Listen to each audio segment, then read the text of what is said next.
بسم اللہ الرحمن الرحیم۔ سامعین مکرم، ہمارے ہاں یہ مشہور ہے کہ چپل یا جوتا الٹا پڑا ہو تو اسے سیدھا کر دیا جائے، نہیں تو اس سے اللہ تعالیٰ کی بے ادبی لازم آتی ہے۔ اسی مسئلہ کو آپ کے سامنے رکھنا چاہوں گا۔ یاد رکھیے کہ ہر چیز کو مناسب اور موزون جگہ پر رکھنا ادب کہلاتا ہے، اور یہ تہذیب میں داخل ہے۔ چپل اور جوتے کو طریقے اور سلیقے سے رکھنا یہ بھی آداب میں سے ہے۔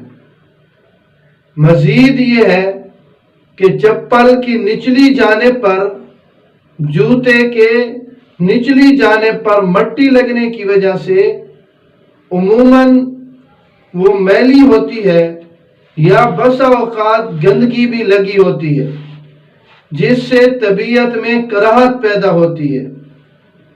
اسی طرح کسی محترم شخصیت کی طرف چپل کی نچلی جانب کا رخ کرنا یہ پسندیدہ نہیں ہے۔ اس اعتبار سے چپل کی نچلی جانب کا آسمان کی طرف رخ ہونا بھی پسندیدہ عمل نہیں ہے۔ لہذا چپل کو سیدھا رکھنا، جوتے کو سیدھا رکھنا اور کرنا یہ راحت رسانی کا ذریعہ ہے۔ اس لیے یہ اچھی بات ہے اور یہ آداب میں سے ہے۔